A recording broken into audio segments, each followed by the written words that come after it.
श्यावर रामचंद्र की जय। क्या धन क्या मोह, क्या माया क्या धन, सब हूँ भुला जब से राम नाम को पाया। प्रभु मैं जब सबसे भूल गया, जब से प्रभु राम नाम धन मिल गया है। राम की वर्णन करते हुए रामचरितमानस में तुलसीदास जी ने कहा है, जाति पाति कुल धर्म बड़ाई, धन बल परिजन गुण चतुराई, भगत हीन कर सोई कैसा, बिनु जल बारिद देखहु जैसा। इस दूसरे का भाव है, जाति पाति कुल धर्म बड़ाई, धन बल कुटुंब गुण और चतुरता, इन सबके होने पर भी भक्ति रहित मनुष्य कैसा लगता है, जैसे जलहीन बादल शोभाहीन दिखाई पड़ता है, उसी प्रकार शोभायमान नहीं लगता है राम नाम के बिना।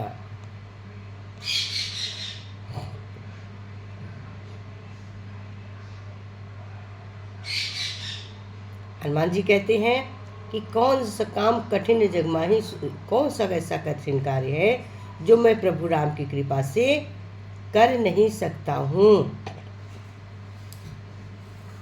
रामचरितमानस में तुलसीदास जी ने लिखा, बिन सत्संग न हरि कथा, तेहि बिन मोह न भाग, मोह गए बिनु राम पद, होई ना दृढ़ अनुराग। इसका भाव है, सत्संग के बिना हरि का की कथा सुनने को नहीं मिलती है, उसके बिना मोह नहीं भागता, और मोह किए गए बिना श्री रामचंद्र जी के चरणों में, उनके आंचल में प्रेम नहीं मिलता है। सत्संगत से ही, सत्संगत संतों की संगत से ही हमें राम नाम के गुणगान का ज्ञान मिलता है। और ये भी कहा है, कलयुग केवल नाम आधारा, सुमिर सुमिर नर उतरहि पारा। कलयुग में केवल राम का नामा ही आधार है, उसी को सुमिर सुमिर के लोग भव से पार, नैया से पार उतरेंगे। इसका भाव है, इस कलयुग में भगवान का राम का आधार है। केवल नाम सुनने से अपने मानो भव सागर से उतर जाएगा, केवल नाम का ही आधार होगा।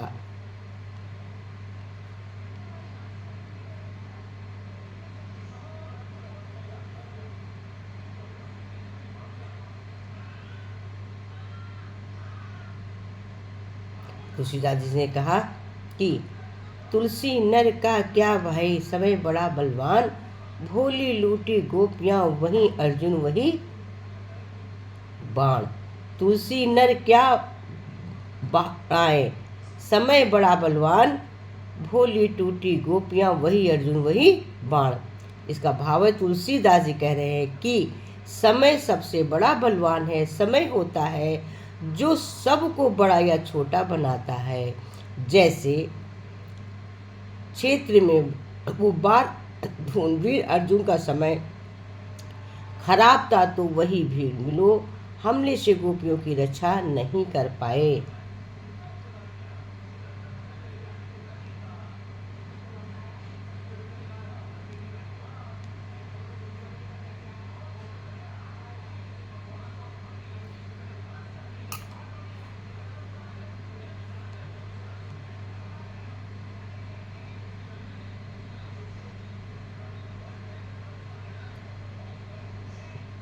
तुलसी राम ना मित्र नान, जा पहुँचाओ रामपुर तनु अवसान।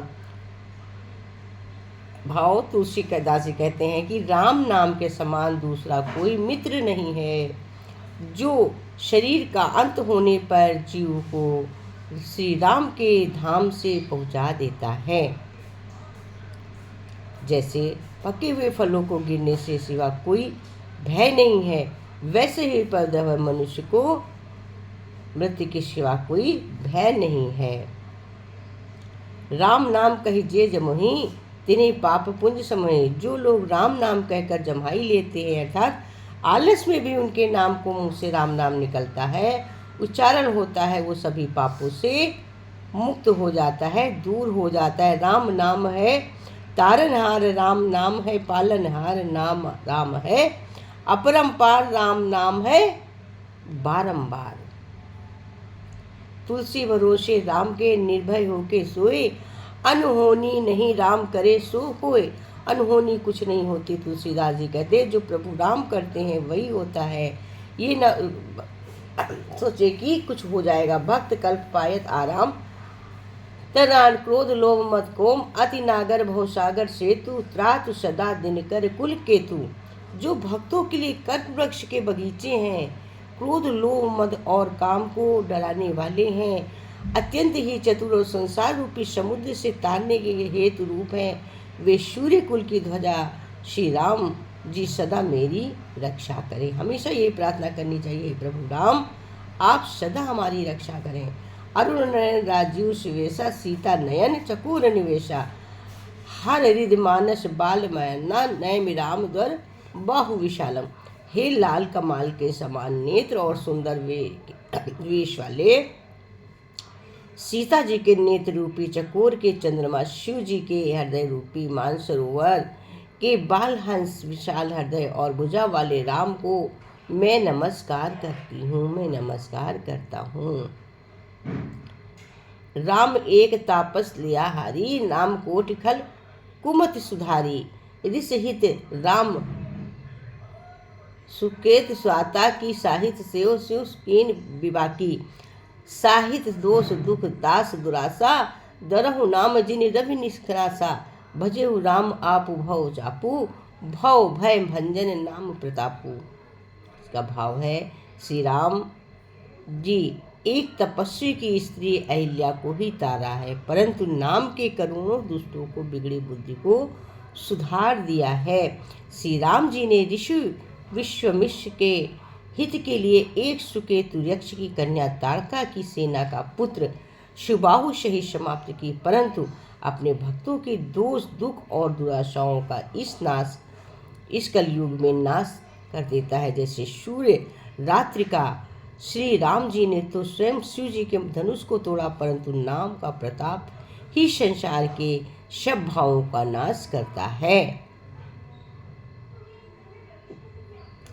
काम क्रोध मद लोभ सब नाथ नरक के पंथ, सब परिहर रघुवीर ही भजो भजे जय संत। भाव है, हे नाथ, काम क्रोध मद मोह लोभ ये सब नरक के रास्ते हैं पंथ, इन सब को छोड़कर श्री रामचंद्र जी की प्रार्थना करो। निर्गुण राम निरंजन राया, जिन वो सकल सृष्टि उपजाया। निर्गुण सबन दोहु से न्यारा, कही कबीर सो राम हमारा। कबीरदास जी ने कहा, निर्गुण निरंजन जो राम को कहे वो राम उसके हो जाते हैं। पानी में गिरने से किसी की जान नहीं जाती, जान तभी जाती है जब तैरना नहीं आता है। परिस्थितियाँ कभी समस्या नहीं बनती, समस्या तभी बनती हैं जब हमें परिस्थितियों से निपटना नहीं आता है। राम देव है रोग नहीं, सुन लेना राम त्याग है भोग नहीं। सुनो राम दया है क्रोध नहीं, जग वालों राम सत्य है शोध नहीं। जग वालों राम दुआ है नाम लोक हितकारी का, रावण से लड़ने वाली खुददारी का।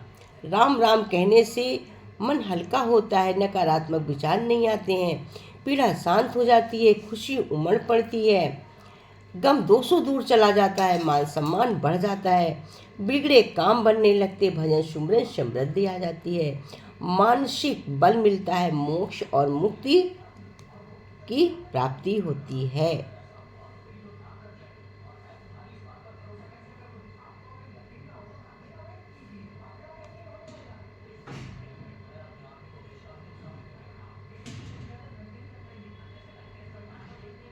राम की तारीफ करूं कैसे, मेरे शब्दों में तो इतना जोर नहीं। वाकई में मैं राम की तारीफ कैसे करूं, मैंने तो कभी इतना सुना पढ़ा नहीं है।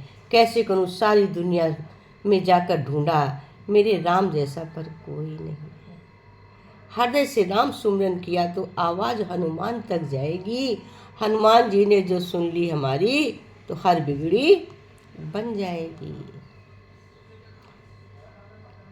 इसी से हनुमान जी को प्रसन्न करने के का उपाय है मंगल और शनिवार का दिन हनुमान जी की पूजा के लिए विशेष माना जाता है। मंगल शनिवार के दिन ही 11 पीपल के पत्ते लेकर साफ जल धोने के बाद पत्तों पर वंदन में कुमकुम श्री राम राम लिखकर हनुमान जी मंदिर में पत्तों को चढ़ाने से प्रभु राम की प्राप्ति होती है। जिंदगी में ऊंचा उठने के लिए जरूरी नहीं कि किसी डिग्री की जरूरत हो पड़े, लेकिन अच्छे शब्द जरूर इंसान को शहंशाह बनाते हैं। अच्छे शब्द जैसे हरे राम हरे राम हरे राम हरे राम हरे कृष्ण हरे कृष्ण हरे राम हरे कृष्ण हरे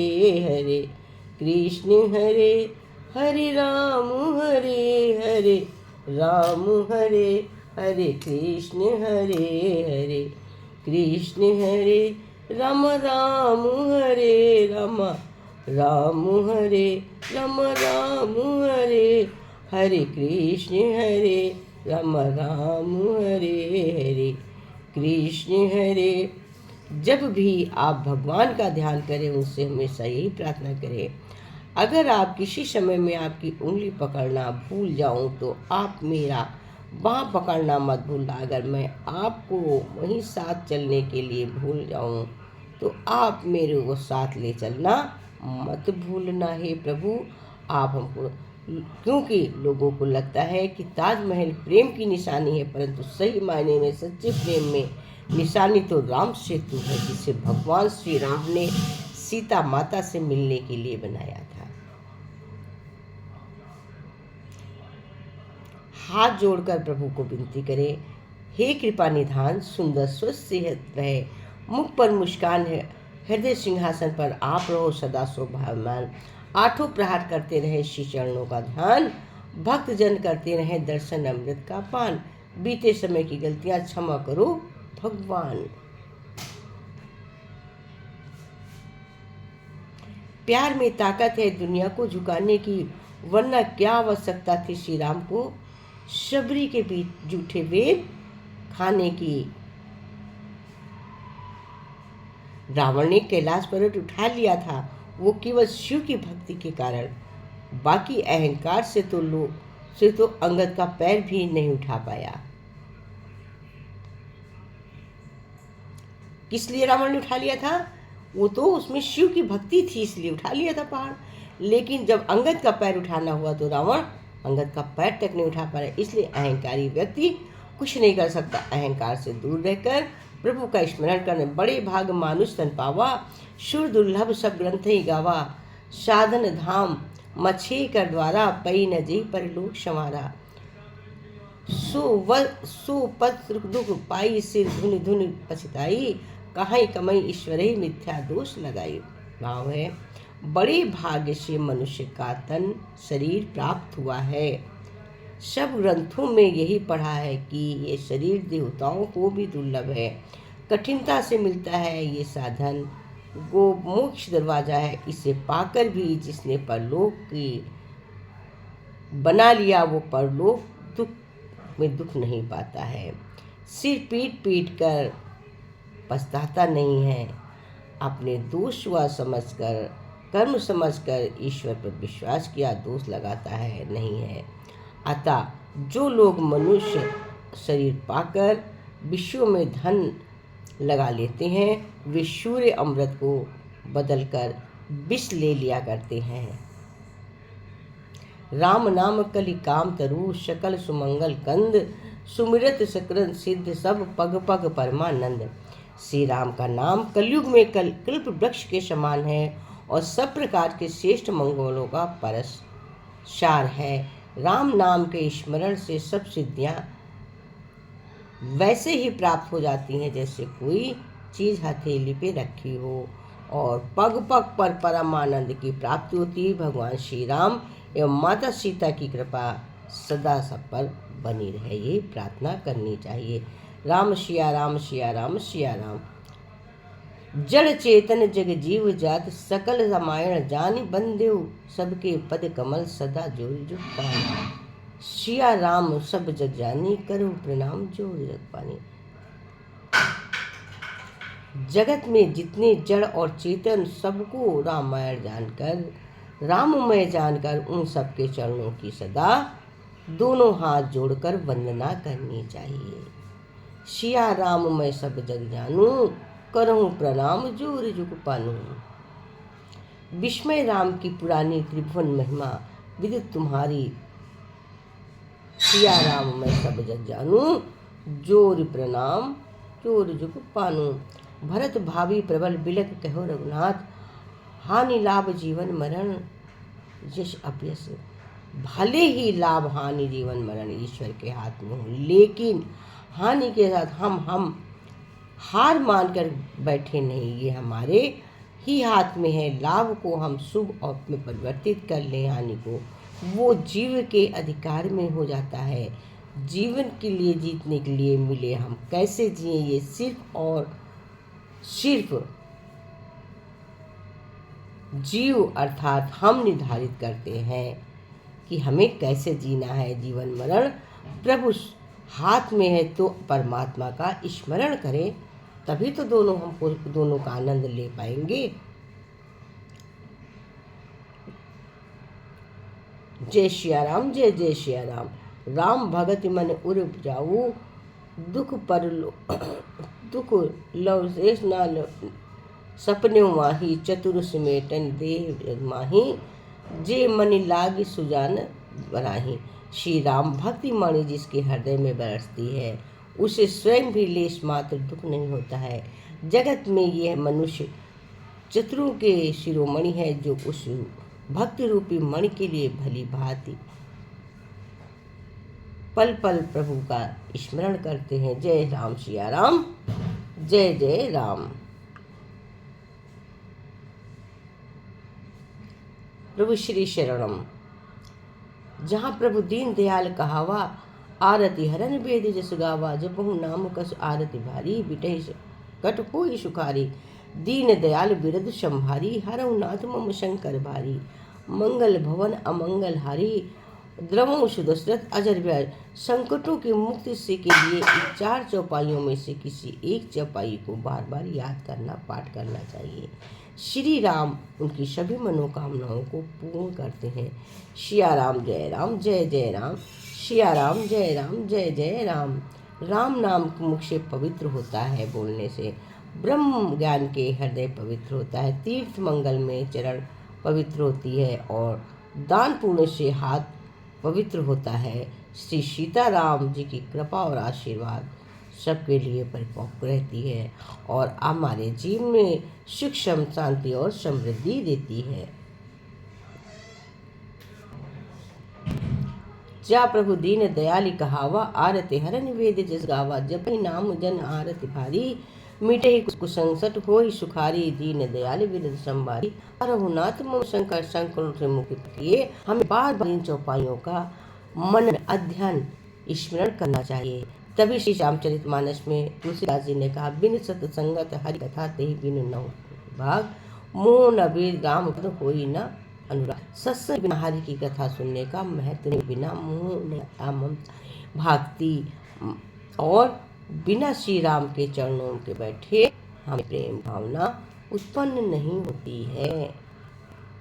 इस कलयुग में भगवान राम को नाम ही आधार जीने का साधन है। कोई किसी को सुख नहीं देता है, दुख नहीं देता।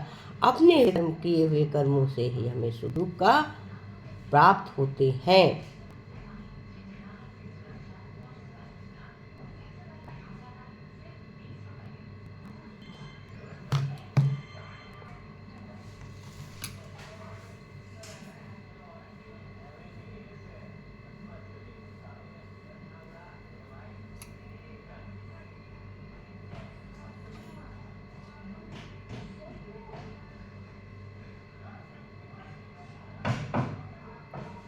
जिसका मन श्री राम के चरणों में अनुरक्त है वही सब कुछ जानने वाला है, वही गुणी है, वही ज्ञानी है, वही पृथ्वी का पंडित है, दानी है, वही धर्मपरायण और वही कुल का रक्षक है। जो छल छोड़कर शीश रघुवीर के भजन करता है, वही नीति निपुण, वही परम बुद्धिमान, उसी वेदों को सिद्धांत को भली भांति जानने के विद्वान तथा वही रणधीर है।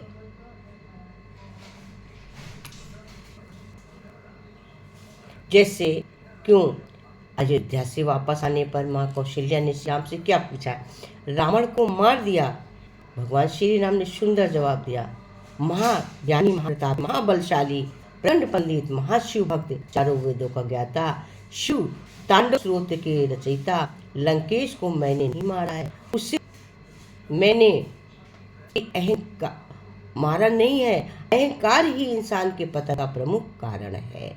मैंने नहीं मारा, मैंने उसके अहंकार को दूर किया। प्रभु ने कहा, इस तरह हमें अहंकार को दूर करना। जैसे प्रभु ने कहा, मैंने रावण को नहीं मारा, मैंने उसके अहंकार को मारा, दूर किया है। मैंने इतने प्रतापी राजा कैसे मैं मार सकता? इस प्रकार हमको अपने अहंकार को दूर करना चाहिए। हमें किसी को मारने की जरूरत नहीं है, हम अहंकार को दूर करने की सिर्फ जरूरत है। हो ये सोई राम रचि राखा, को करी तर्क बढ़ावे लाखा, अस कही जपन हरिनमा गई हास धामा। जो राम ने रच रखा है वही होगा, सिर्फ करे कौन शाखा विस्तार बढ़ाए। अर्थात इस विषय में तर्क करने से कोई लाभ नहीं है। मन में ऐसा कहकर भगवान शिव हरि का नाम जपने लगे और वहीं सती गई जहाँ की सुख के धाम राम में थी।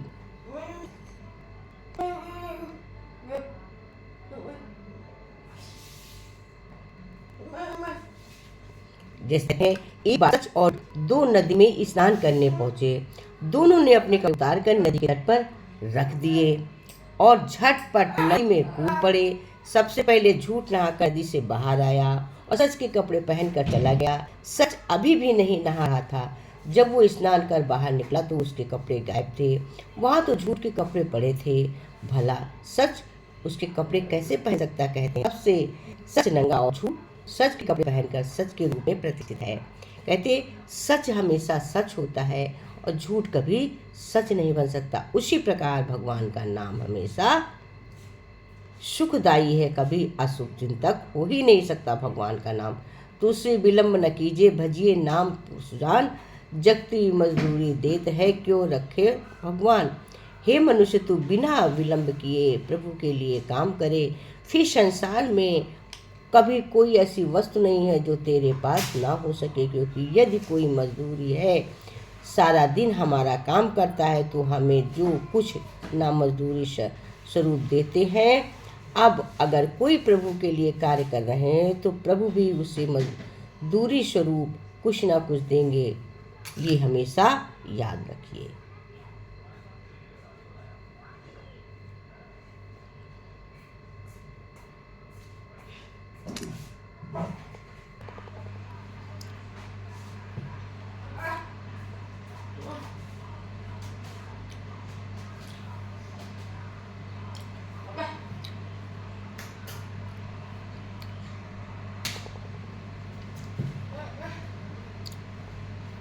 अथतन धर्म काम रुचि कृत चहो निर्बन, जन्म जन्म की रति राम राम पद, ये वरदान न आन, जानहु राम कुटिल करि मोहि, लोभ कहो गुण साहिब द्रोही, सीता राम धरन रत मोरे, अनुदित बढ़ो अनुग्रह तोरे। मुझे ना अर्थ रुचि इच्छा, ना धर्म की, ना काम की, और ना मैं मोक्ष की ही चाहता हूँ। जन्म जन्म से मेरा श्री राम के चरणों में प्रेम हो, बस यही वरदान मांगता हूँ, दूसरा कुछ नहीं। स्वयं ही श्री राम चंद्र जी भले ही मुझे कुटिल समझे और लोग मुझे गुरुद्रोही तथा स्वामी द्रोही भले ही समझे, सीता राम जी के चरणों में मेरा हमेशा प्रणाम है। हे ये कब कहा है? जब अयोध्या कांड में भरद्वाज मिलने गए हैं।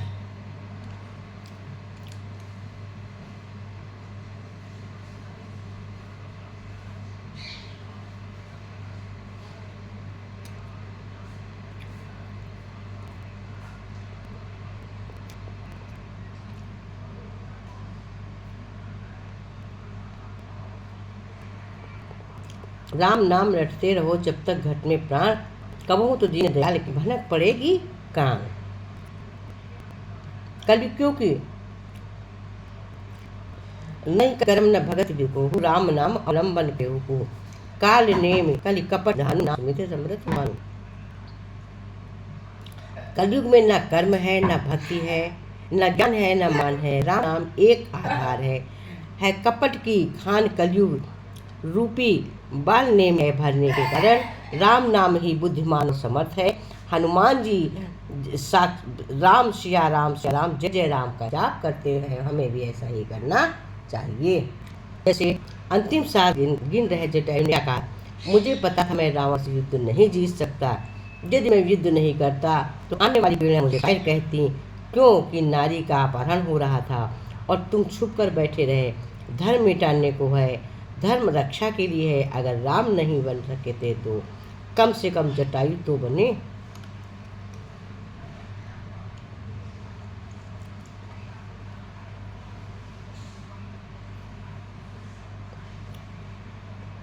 क्योंकि भगवान का साथ बहुत मुश्किल से मिलता है।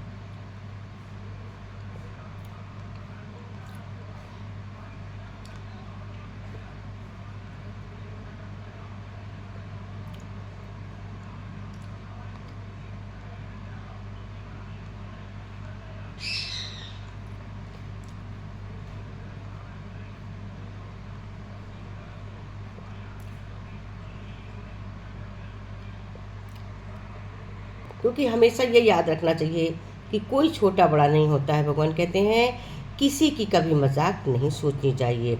एक पेड़ था नारियल का, ऊंचाई थी जमकर, उसके नीचे पड़ा हुआ था बस सूरत था छोटा सा पत्थर। नारियल अक्सर घमंड में उसकी हंसी उड़ाता, क्या कहता बेचारा पत्थर, मन ही मन दुख पाता था। मन ही मन दुखी होता, सोचता कि मैं इतना बदसूरत पड़ा हूँ और ये इतना ऊंचा है, इतने फल देता है। एक बार एक मूर्तिकार ने देखा जो पत्थर सोच समझकर उस पत्थर की मूर्ति बना दी सुंदर सी। लोगों ने उस देव मूर्ति को मंदिर में रखवाया। जो उसकी ठोकर खाता था उसका मान बढ़ गया। और एक दिन एक आदमी वही नारियल लाया, मूर्त के चरणों में फोड़ा, न्याय सभी ने पाया।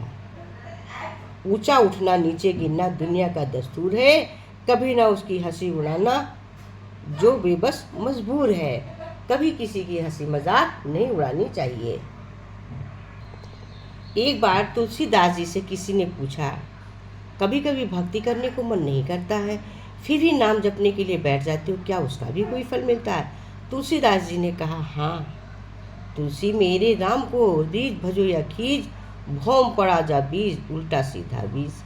भूमि में जब बीज बोए जाते हैं ये नहीं देखते कि उल्टे डाला या सीधा, फिर भी कालांतर फसल बन जाती है। इसी प्रकार नाम सुमरन कैसे भी किया जाए उसके सुमरन का फल अवश्य ही मिलता है। एक बार एक व्यक्ति ने किसी संत से पूछा, ईश्वर के आगे सिर क्यों झुकाते? तो संत ने बड़ा सुंदर उत्तर दिया, हमारी चिंताएं हमारे मस्तिष्क पर निवास करती हैं और जब हम ईश्वर के आगे सर झुकाकर प्रणाम करते हैं तो ये चिंताएं हमारे मस्तिष्क से गिर ईश्वर के चरणों में पहुंच जाती हैं और हम चिंताओं के बोझ से मुक्त हो जाते हैं। जैसे कैसे दूर हो जाते? सिकंदर ने आधी दुनिया जीत ली थी, पर जब मरा तो 3 इच्छा थी। एक, जिन हकीमों ने इलाज किया वो सब नमाज जनाजे को कंधा दें। क्यों? ताकि सबको पता चले कि हकीम भी मरने से रोक नहीं सकते। नंबर 2, जनाजे की राह में वो सारी दौलत बिछा दी जाए जो उसने जिंदगी भर इकट्ठा की। क्यों? ताकि सब जाने की घड़ी आती है जब ये दौलत भी किसी काम की नहीं आती। तीसरी है, जिसकी मौत के बाद जब जनाजा तो उनके दोनों हाथ बाहर लटकाए जाए ताकि सबको मालूम हो कि इंसान खाली जाता है।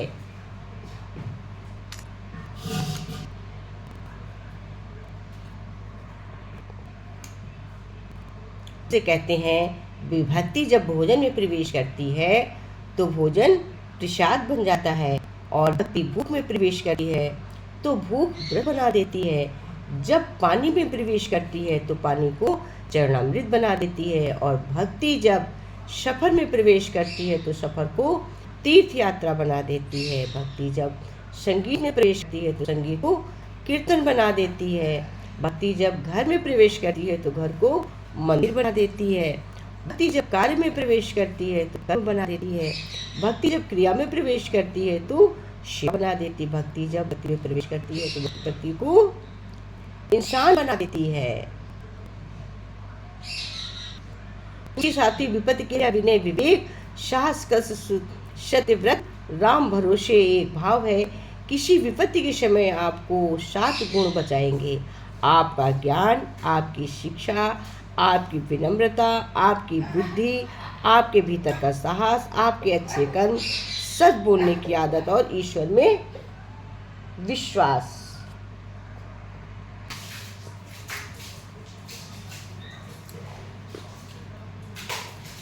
तुलसी साथी विपद के विद्या विनय विवेक साहस सुसत्य व्रत राम भरोसे एक भावट किसी विपत्ति के समय आपको 7 पुण्य बचाएंगे: आपका ज्ञान, आपकी शिक्षा, आपकी विनम्रता, आपकी बुद्धि, भीतर का साहस, आपके अच्छे कर्म, सच बोलने की आदत और ईश्वर में विश्वास।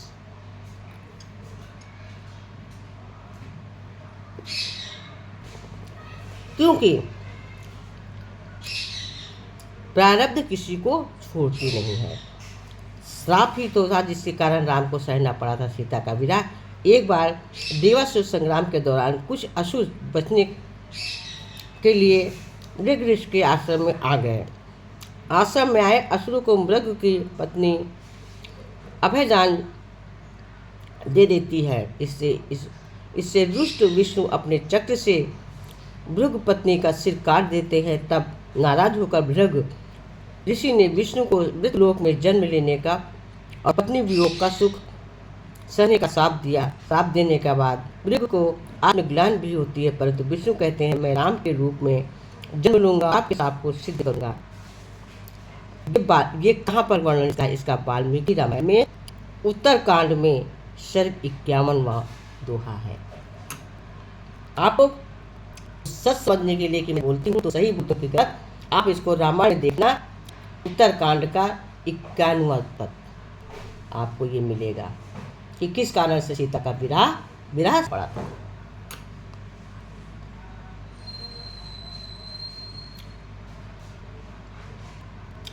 चौरासी लाख योनिया में भटकने के बाद राम बोलने का सौभाग्य मिलता है, इसलिए हमें वह नहीं गंवाना चाहिए। अंदर ध्यान रखिए, आपने ध्यान नहीं दिया होगा, पर सच है कि जब आप एक पेड़ लगाते हो तो आम का पेड़ ही नहीं होता।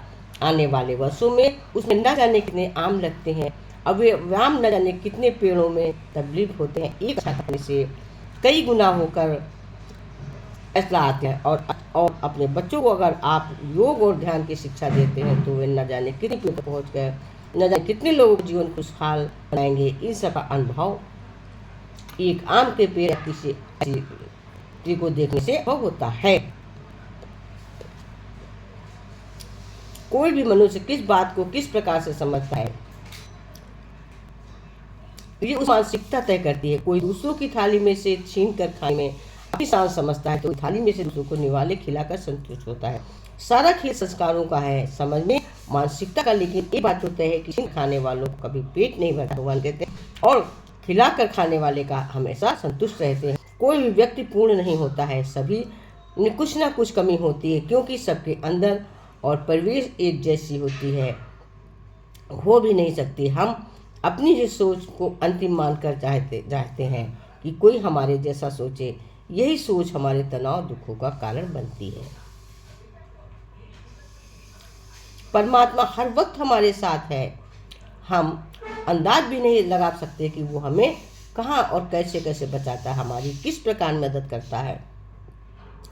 लेकिन हमारे जीवन में कभी जरा भी कष्ट तकलीफ आए तो हम गिला शिकवा करने लगते हैं, चूकते नहीं हैं। एक बात पक्की है, निश्चय है करने की, जो भी हो रहा है उसके पीछे कोई ना कोई कारण, जिसके निश्चित हमारी कोई ना कोई भलाई छिपी है।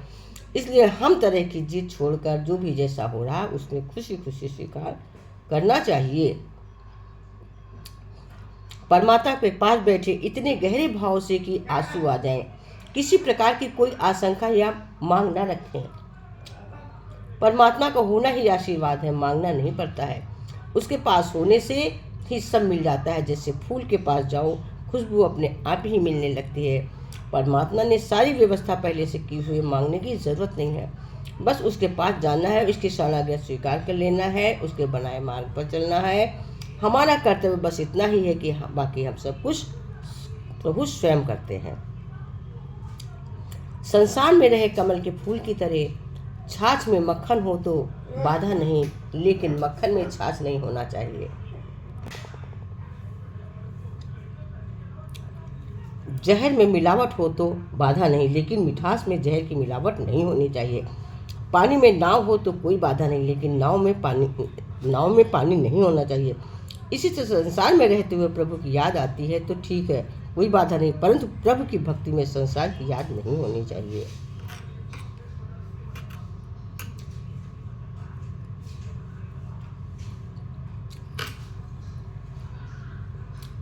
बुरे दिन हर किसी की जिंदगी में आते हैं। जब भी बुरे दिन आए तो हम शांत रहें और संयमित रहने और धैर्य रखने की भी ज़रूरत है, क्योंकि बुरा और अच्छा जीवन का चक्र है। इसलिए जब भी बुरे दिनों में गुजर रहे हों तो समय के पलटने का इंतज़ार करें, और जब अच्छा समय आए तो इसका भरपूर आनंद लें, क्योंकि उम्मीद मत करो कि ये अच्छा समय हमेशा के लिए रहेगा।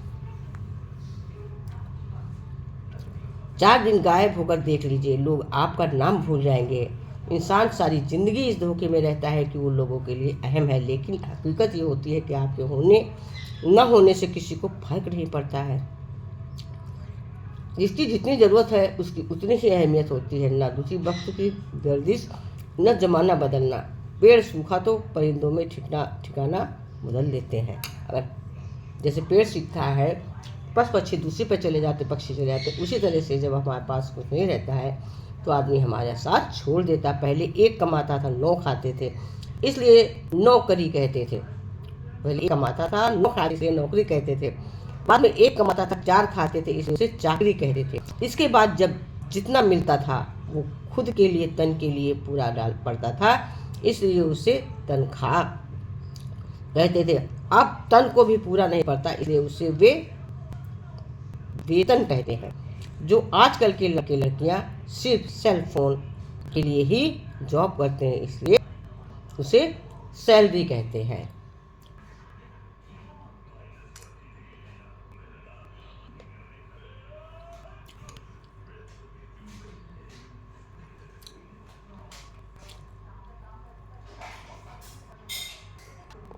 मनुष्य के पास सबसे बड़ी पूंजी अच्छे विचार और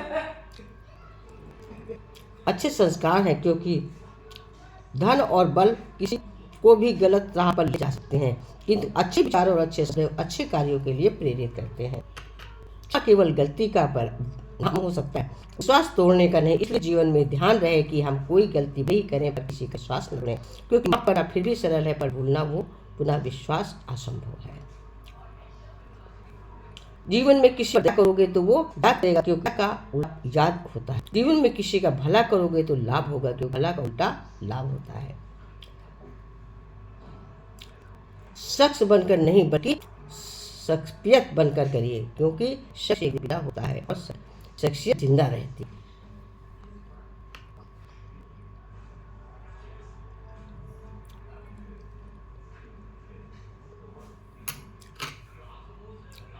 क्योंकि अच्छाई और बुराई, एक महात्मा ने एक दीवार पर बड़ा सा सफ़ेद पेपर लगाया और मार्कर से उस पर एक कलर डॉट लगा दिया। फिर सब लोगों से पूछा कि तुम्हें क्या दिख रहा है। सब लोग बोले कलर डॉट। तो महात्मा बोले कमाल है, इतना बड़ा सफ़ेद पेपर नज़र नहीं आ रहा है और छोटा सा काला डॉट नज़र आ रहा है। यही हाल हम सभी का है। उन्हें किसी व्यक्ति की सारी ज़िंदगी की अच्छाई नज़र नहीं आती, मगर उसका छोटी सी बुराई नज़र आती है।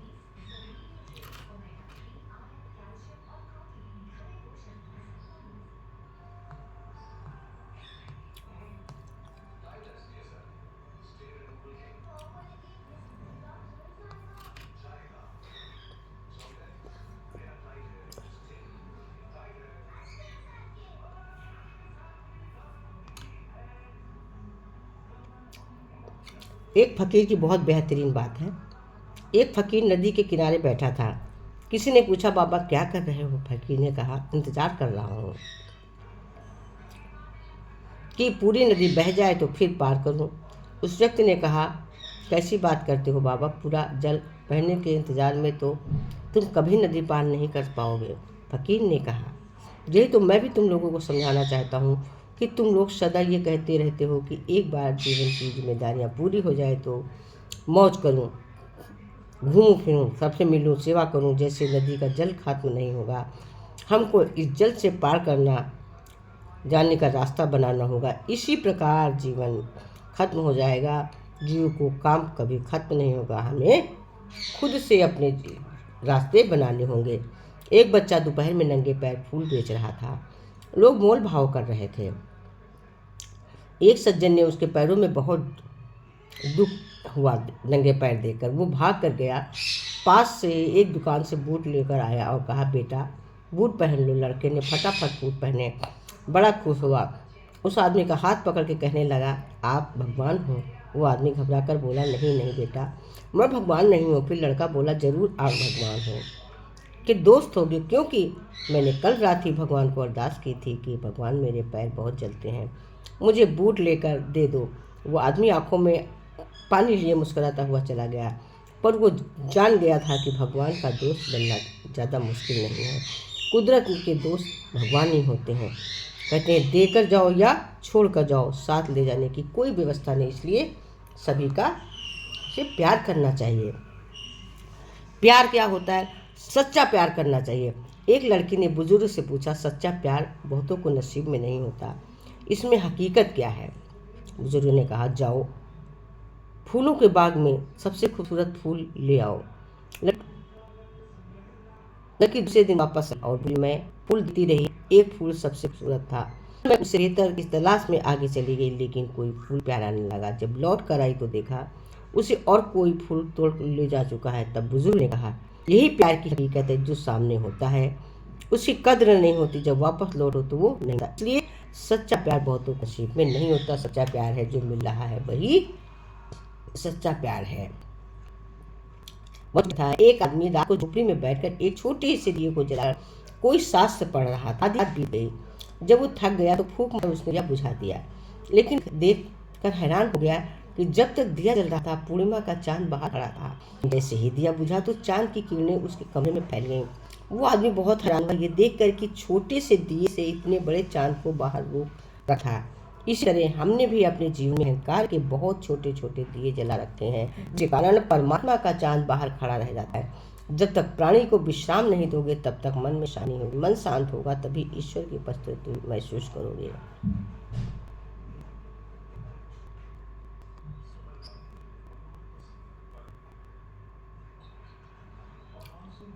एक गांव में 10 साल का लड़का अपनी माँ के साथ रहता था। माँ ने सोचा, कल मेरा बेटा मेले में जाएगा, उसके पास 10 रुपए हो तो सोचकर माँ ने खेतों में काम करके शाम तक पैसे ले आई।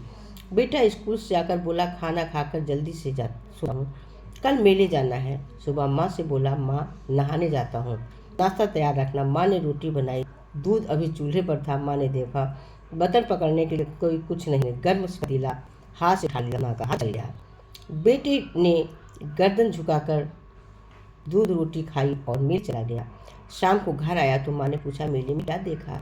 10 रुपया कुछ खाया कि नहीं? बेटा बोला, माँ आंखें बंद कर, तेरे लिए कुछ लाया हूँ। माँ ने आँख बंद की तो बेटे ने उसके हाथ में गर्म बर्तन उठाने के लिए लाई संसी रख दी। अब माँ तेरे हाथ नहीं जलेंगे। माँ की आंखें भर आई, बहने लगी। ऐसे कहते हैं कि सब लोग अपने माँ से जैसे प्यार करते हो, इसी तरह भगवान से प्यार करो तो माँ ही ईश्वर है, माँ ही गुरु है। माँ कभी दोबारा नहीं मिलती है, इसलिए माँ और भगवान गुरु से कभी भेद नहीं समझना चाहिए।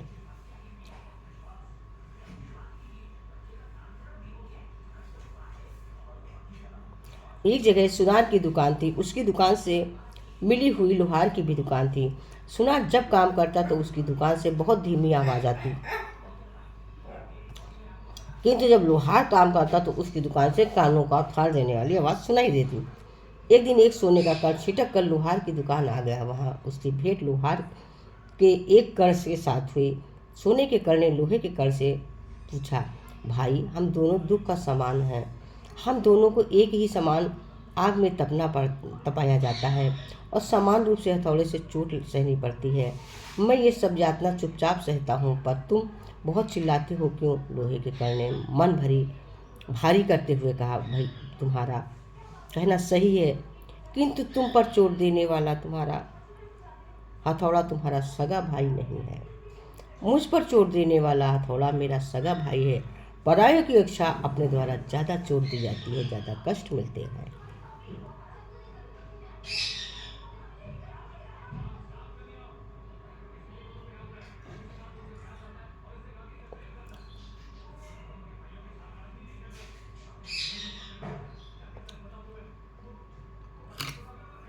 एक बार एक किसान का घोड़ा बीमार हो गया। डॉक्टर ने बताया कि घोड़े को 3 दिन तक दवाई देंगे, इसके बाद ठीक नहीं हुआ तो हमें इसे मारना होगा, क्योंकि ये बीमारी दूसरे जानवरों में भी फैल सकती है।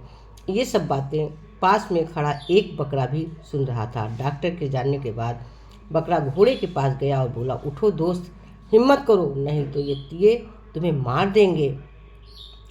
3 दिन तक डॉक्टर दवाई देता रहा। बकरा रोज घोड़े को हौसला बढ़ाता रहा, उठो वरना ये तुम्हें मार देंगे। आखिर में मालिक और डॉक्टर ने थोड़े घोड़े को मारने का फैसला किया और जहर लेने चले गए। जब वे से आए तो बकरा घोड़े के पास फिर आया और बोला, देखो दोस्त, अगर तुम आज भी नहीं उठोगे तो कल तुम मर जाओगे। बकरे ने बहुत समझाने पर घोड़ा उठा और हिम्मत कर घोड़ा चला और फिर दौड़ने भी लगा। इतने ही किसान वापस आया तो देखा कि उसका घोड़ा वो खुशी खुशी झूम उठा और बीवी से बोला, चमत्कार हो गया, मेरा घोड़ा ठीक हो गया। आज जश्न में हम बकरे का गोश्त खाते हैं। हमें ऐसा नहीं करना चाहिए, हमें किसी का गोश्त नहीं खाना चाहिए, क्योंकि हम एक दूसरे को बचाना चाहिए,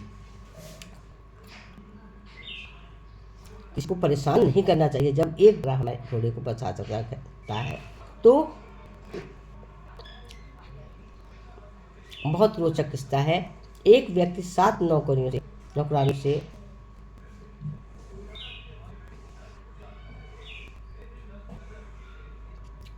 सोच बदल देती है कहानी में। एक किसान था,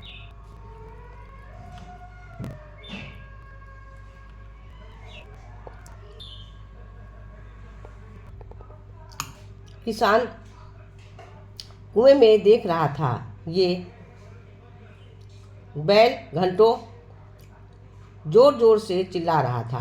किसान सुनता रहा और उसने कुछ नहीं करी,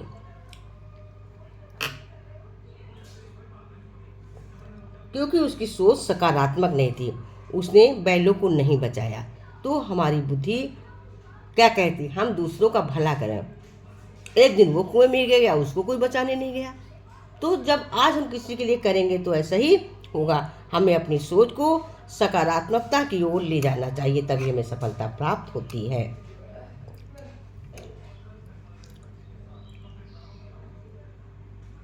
मेंढक का एक झुंड किसी जंगल में गुजर रहा था। तभी उसमें से 2 साथी एक गहरे गड्ढे में गिर गए। सभी मेंढक ने देखा कि गड्ढा तो बहुत गहरा है और इसमें बाहर निकलना असंभव है। गड्ढे में गिरे हुए मेंढक लगातार कर रहे थे, बाहर निकलने की कोशिश कर रहे थे। गड्ढे के बाहर खड़े मेंढकों ने दोनों को उछलते देखा तो चिल्लाने लगे, अब तुम दोनों इसी गड्ढे में मर जाओगे, ये बहुत गहरा है और तुम बाहर नहीं निकल पाओगे। गड्ढे के अंदर दोनों लगातार प्रयास करते रहे और बाहर खड़े मेंढक दोनों को निराश करने में लगे रहे। तभी अंदर गिरे एक मेंढक ने बाहर खड़े मेंढकों की बातें सुन ली। उसने मान लिया कि ये अब इस गड्ढे में बाहर नहीं निकल पाएंगे। उसने प्रयास करना बंद कर दिया और वो मर गया। दूसरा मेंढक नहीं सुना था, अभी वो कोशिश कर रहा था। बाहर खड़े मेंढक चिल्ला रहे थे, तुम्हारी निश्चित है, बाहर नहीं आ पाओगे। अचानक वो उछला और गड्ढे से बाहर आकर निकल आया, इसलिए कि पूरी ताकत से कोशिश की और वो बाहर निकल आया। इससे हमें ये सीख मिली कि हम अपनी सोच को सकारात्मक रखें, हम किसी की बातों पर विश्वास न करें, संघर्ष जारी रखें, कार्य अवश्य ही पूरा होगा। संघर्ष से मजबूती मिलती है।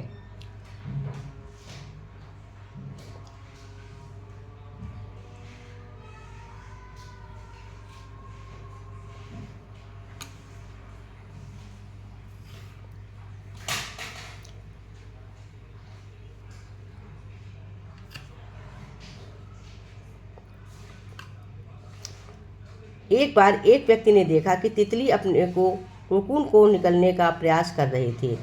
उसने देखा कि कई घंटे हो गए लेकिन ये छोटे से छेद से बाहर नहीं निकल पा रही, तथा व्यक्ति ने तय किया कि उसकी मदद करेगा। उस व्यक्ति ने कैंची की मदद से बचे हुए कोकून को काट दिया। अब तितली आसानी से बाहर निकल आई। हालांकि उसके पंख छोटे और सिकुड़े हुए थे और शरीर में कुछ सूजन आ गई थी। अब व्यक्ति तितली के पंख के बड़े होने का इंतजार कर रहा था जो तितली को उड़ने में मदद करे, लेकिन ऐसा नहीं हुआ और तितली को अपना पूरा जीवन बिना उड़े छोटे पंखों और सूजन को शरीर के साथ रहना पड़ा। इस दयालु इंसान को नहीं समझ आया कि उसमें क्या लगाए कि वो उड़ने लायक हो जाए। नहीं जानता था कि प्रकृति ने तितली के शरीर को ऐसा ही बनाया है और तितली को अपने पंखों को तैयार करने के लिए मुक्त दिए हैं के साथ दबाव उत्पन्न करना होता है। तितली को संघर्ष करना नहीं आता था और तितली को खुद संघर्ष करना होता है तब मजबूत होती है। उसे खुद उड़ना सीखना होता। वो फंस गई तो वो उसको उसी का अभ्यास हो गया था। उस संघर्ष नहीं किया इसलिए वो उड़ नहीं पाई।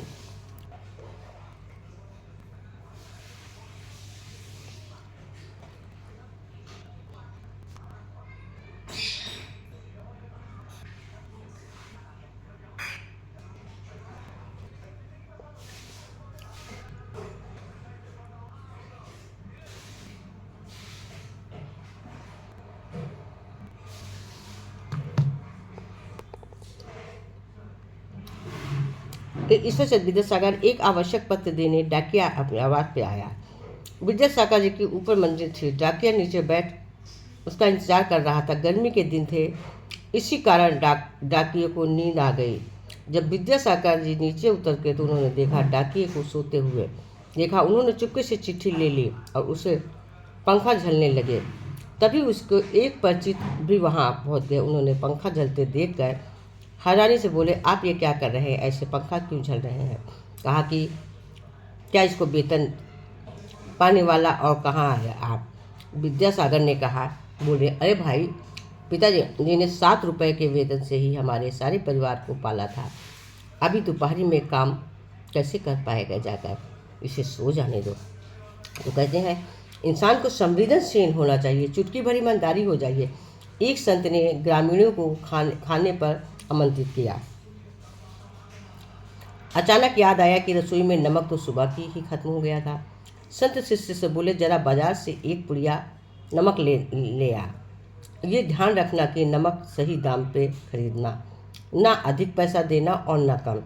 शिष्य ने पूछा, अगर आप कुछ मोल भाव करके मैं कम पैसे में नमक लाता हूँ और 4 पैसे बचाता हूँ तो इसमें हर्ज ही क्या है? संत बोले, ऐसा करने से हमारे गांव की बर्बाद कर सकता है। सभी संत की बात सुन रहे थे। एक बोला, महाराज, कम दाम पे नमक लेने से अपना गांव कैसे बर्बाद हो जाएगा? संत बोले, सोचो, कोई नमक कम दाम में क्यों बेचेगा? तभी ना जब उसे पैसे की सख्त जरूरत होगी। और जो कोई भी उसकी स्थिति को फायदा उठाता है वो उस मजदूर का अपमान करता है। बड़ी मेहनत से नमक बनाया जाता होगा। शुरू में समाज के अंदर कोई परेशानी, लेकिन धीरे धीरे हम लोग इसके एक एक चुटकी बेईमानी डालते चले जाते हैं ऐसे, लेकिन खुद को नहीं समझ पाते कि हम क्या कर रहे हैं। हमें किसी को परेशान करके कोई चीज़ नहीं लेनी चाहिए। हमें ईमानदारी बरतनी चाहिए, तभी भलाई में सुख है। एक युवती दुर्घटना में उसकी आंखों में चली गई। उसे जिंदगी बोझ लगने लगी। उसे एक युवक मिला, वो युवती का ख्याल रखने लगा। युवक के प्रेम से उसमें जीने की इच्छा पैदा हुई। उसे युवक की आवाज़ अच्छी लगती थी। युवक ने लड़की से कहा, मैं तुम्हारी आंखें वापस लाकर रहूँगा। तुम दुनिया को अपनी आंखों से देख सकोगे। युवक ने इस युवती की आंखों को ऑपरेशन कराया, आंखें पट्टी बांध दी। युवती ने इच्छा बताई कि जब पट्टी खुलेगी तो मैं सबसे पहले युवक को ही देखना चाहूँगी। जब युवती की आंखें खुली तो उसने देखा कि युवक नेत्रहीन था। उसके सामने टूट गया। अपने नेत्रहीन शादी नहीं कर सकती। युवक ने बिना निराश हुए कहा, तुम दुनिया देख सकती हो, मैं इसे बहुत खुश हूँ। मैं इसे बहुत हूँ कि तुम दुनिया देख सकती हो, कोई बात नहीं। भलाई मेरे में सुखी सी में है कि तुम अब समाज को दे सकती हो, इसलिए कर्म ही एक सौंदर्य है। रात को देखते हुए शिष्य ने होठों पर मुस्कुराहट तैर गई। सुकरात समझ गए कि इसमें मस्तिष्क में क्या चल रहा है। उन्होंने कहा, तुम्हारे मुस्काने का अर्थ मैं समझ गया हूँ। अवश्य सोचो कि तुम जैसा कुरूप व्यक्ति आईना देख रहा है। शिष्य सुकरात से क्षमा मांगने लगा। तब सुकरात अपनी लय में बोलने लगे, मैं रोज आईने में ही कुरूपता के दर्शन करता हूँ और सोचता हूँ कि जीवन में सर्वदा सुगम हो ताकि मेरे दुष्कर्म की कुरूपता को ढक सके। शिष्य के मन में एक शंका उठी हुई तो उसने पूछा कि गुरुजी, फिर सुंदर लोग आईना क्यों देखते हैं? उन्होंने तो इसकी आवश्यकता नहीं होनी चाहिए। सुकरात ने उत्तर दिया, ऐसा नहीं है, सुंदर लोग आईना अवश्य देखना चाहिए। अपना सुंदर मुख देखना चाहिए कि जिससे सुंदर है वे उतने ही सुंदर भले ही कर्म भी करें। कर्म उनकी सुंदरता को ढक देते हैं। कर्म अच्छे होंगे तो सुंदरता बढ़ेगी। अपने कर्मों को और सुंदर बनाना चाहिए, अहंकार नहीं करनी। भगवान विष्णु ने प्रकट होकर कहा, प्रहलाद, ये दोनों मुनि साक्षात नारायण है, इसमें कोई भी नहीं जीतता। एक बार प्रहलाद दानवों के साथ नैमिषारण्य तीर्थ पहुँचे। उन्होंने अनेक ऋषियों के दर्शन किए और उनका आशीर्वाद लिया। भ्रमण करते हुए वो विशाल शाखाओं में घिरे हुए एक वृक्ष के नीचे पहुँचे। विश्राम के लिए बैठ गए। अचानक उनकी दृष्टि वृक्ष की शाखाओं पर गई। शाखाएं बाड़ों में भिड़ी हुई थी। उन्होंने ये देखकर क्रोध आया कि किसी ने वृक्ष की शाखाओं को क्यों बाड़ों से निशान बांध दिया है। उनकी दृष्टि आई तो मुनि ने तपस्या में लीन उसके पास गए और धनुष बाण रखे। प्रहलाद ने समझा कि मुनि वेशधारी दोनों दृश्य प्रवृत्ति के हैं तथा अहंकार से ग्रस्त होकर उन्हें वृक्ष की शाखाओं का बाणों से विनाश कर दिया। उन्होंने बल के अहंकार को मैंने युद्ध की चुनौती दी। प्रहलाद के साथ युद्ध करने लगे। दोनों मुनियों ने प्रहलाद के बारे में विफल कर डाला। निराश होकर प्रहलाद ने भगवान विष्णु की स्तुति की। भगवान विष्णु ने प्रकट होकर कहा, प्रहलाद, ये दोनों मुनि साक्षात नर नारायण हैं, इससे कोई नहीं और जीत सकता। उन्होंने चुनौती दिया और भारी भूल भलाई इसी में है कि आदमी अभी आराधना कर उन्हें प्रयास कर। प्रहलाद ने बलशाली होने का चूर कर दिया और उन्होंने से क्षमा मांगी। तो कहते अहंकार नहीं करते हुए हम क्षमा से किसी को जीत सकते हैं।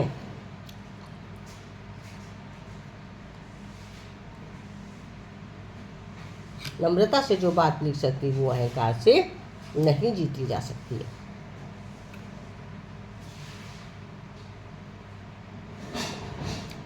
कहते हैं एक कागज का टुकड़ा गवर्नर के हस्ताक्षर से नोट बन जाता है, जिसे तोड़ने, मरोड़ने, गंदा होने एवं जर्जर होने से भी उसकी कीमत कम नहीं होती है।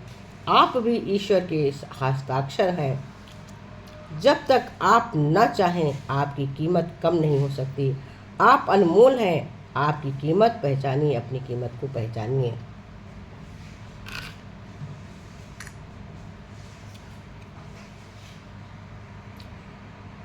राम नाम सुखदाई भजन करो भाई, ये जीवन 2 दिन का। राम नाम सुखदाई भजन करो भाई, ये जीवन 2 दिन का। ये जीवन कागज तेरी नैया, ये जीवन कागज तेरी नैया। हवा चले उड़ जाई भजन भाई, जीवन 2 दिन का। अरे हवा चले उड़ जाई भजन रो, ये जीवन 2 दिन का। अरे राम नाम सुखदा भजन करो भाई ये जीवन दो दिन का, अरे ये जीवन लकड़ी के रो गुटका, वन लकड़ी के रो गुटका, आग लगल जाई भजन करो भाई ये जीवन दो दिन का, अरे आगे लगे जल जाई करो भाई ये जीवन दो दिन का, राम नाम सुख भजन करो भाई ये जीवन दो दिन का, अरे ये जीवन, अरे ये जीवन माटी के रो ढेला, ये जीवन के रो ढेला, पानी पड़े गल जाई भजन करो ये जीवन दो दिन का, राम नाम भजन करो भाई ये जीवन दो दिन का, अरे ये जीवन फूलों का बगीचा, ये जीवन फूलों का बगीचा, लगे मुरझाई भजन करो भाई ने दो दिन का, अरे घामा लगे मुरझाई भजन करो भाई ये जीवन दो दिन का, राम नाम सुखदाई भजन करो भाई ये जीवन दो दिन का, अरे ये जीवन सपने केरा डेरा, ये जीवन केरा डेरा, आँखी खुले उड़ जाई भजन करो भाई ये जीवन दो दिन का, आँखी खुले उड़ जाई भजन करो भाई ये जीवन दो दिन का, राम नाम सुखदाई भजन करो भाई ये जीवन दो दिन का, राम नाम सुख भजन करो भाई ये जीवन दो दिन का, राम नाम सुखदाई भजन करो भाई ये जीवन दो दिन का। बोलो श्याम रामचंद्र की जय।